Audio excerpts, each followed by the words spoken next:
So, as we know, when a child in Arkansas is abused, they are taken out of their home by DHS and they are generally put in a foster home. Sometimes, eventually, they are put up for adoption. But what happens when the foster home that they are put in becomes a place of continued abuse?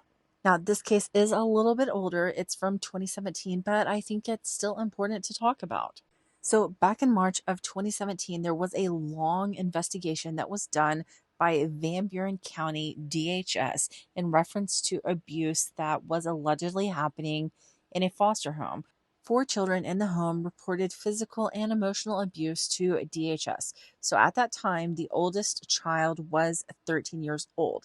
That child was put into the foster home of Martha and Richard Roesch as a foster child, but the child was adopted. Now, that child told investigators that after she was adopted, she underwent extreme and repeated cruelty by being fed bologna sandwiches and rice repeatedly. She was also intentionally burned with a curling iron, and she reported to doctors that she had severe back pain. Now, it was disclosed that the child had a history of trauma to their back. That history, what it is specifically, is not listed, but a CT scan was done, and the child did have the result of that trauma could be seen on a CT scan. Also, they were able to take photos of injuries that were consistent with what the child disclosed to investigators. The next child was around 12 years old at the time the investigation occurred, and that child disclosed that one of the defendants threw a glass at him. The glass hit the floor in front of him, shattered, and shards of glass cut him along his ankle on his left leg. There were photos of that injury that were also consistent with what the child told investigators. The next child in the home would have been about 10 years old at the time of the investigation. And that 10-year-old told investigators that one of the defendants actually stabbed him in the shoulder with a dinner fork that actually left a permanent mark on his shoulder after it healed. Photos were taken that were consistent with the injuries and what the child disclosed. The youngest child would have been about 8, and that child disclosed to investigators that she had been shocked in her quote unquote private area with a cattle prod by her adoptive mother. Now, all of these children told investigators that they were locked in their bedrooms, and when they slept on mats in the floor that were covered with a tarp because they wet themselves and their beds. The two oldest children were made to urinate and defecate in a large plastic paint bucket.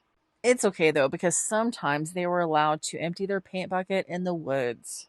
All of the children reported that they were often made to wear plastic bags as clothing.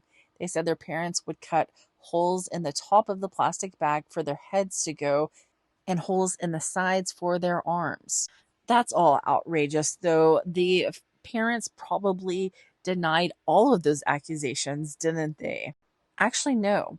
The mom, Martha Roesch, told police that she did lock the children in their rooms when she and her husband went to go feed the livestock. She admitted that she and one of the children got into an altercation. She admitted that during that altercation, she kicked the child's feet out from under her, and then the child hit the floor on her back, which caused those injuries I was talking about that were seen on a CT scan. She also admitted that she forced the children to take a bucket into their room and use that bucket as a toilet.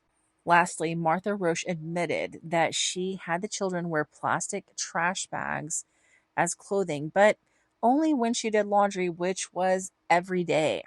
Martha Roesch was arrested and charged with 4 counts of aggravated assault on a household or family member, 1 count of first-degree domestic battery, and 3 counts of second-degree domestic battery. And Richard Roesch was charged the same. So the charges against the Roeschs were actually filed in 2017. In 2018, Richard Roesch filed for divorce from Martha, And in November of 2018, he accepted a plea deal. He pled guilty to 2 counts of aggravated assault on a household or family member and was sentenced to 60 months probation. For her part, Martha was not given the same deal. In November 2018, Martha Roesch accepted a plea deal. She pled guilty to 4 counts of second-degree domestic battery, and she was sentenced to 10 years in the Arkansas Department of Corrections. This is a little bit of an aside, and maybe you would care, maybe you wouldn't, but as part of the divorce, Martha Roesch asked to be returned to her maiden name, Martha Swafford, okay? She is in prison in Arkansas Department of Corrections as Martha Roesch, but I guess her name is supposed to be changed back to Martha Swafford, but that's not enough for her. So Martha's name is Martha K. Roesch, and in 2021, she actually petitioned a Pulaski County court for an official name change. She asked that her name be changed to Susanna Ruth Tuckerson. And the reason for this, the reason for her request, she actually wrote, was to keep down harassment from her ex husband, in laws, and persons from the community upon her release from prison. And honestly, I'll say it right now. I don't think a person who has been convicted of a crime of this nature or any crime against a child should be able to change their name, because then you, as a person in the community, you don't know who you're dealing with.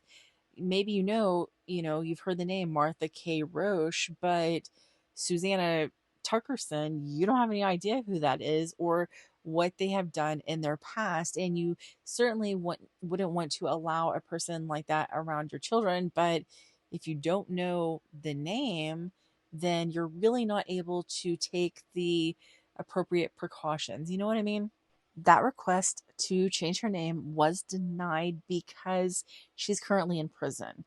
And let's talk about Martha being in prison. So, Martha was convicted of this crime in 2018. That's when she accepted the plea deal at the end of 2018. She only got 10 years. She would have been parole eligible, or was parole eligible, in 2019, but she wasn't paroled. The Arkansas Parole Board actually has denied her multiple times. She is currently sitting in the Arkansas Department of Corrections, and she just this month got another 1 year denial, meaning she won't be able to apply for parole again until this time next year.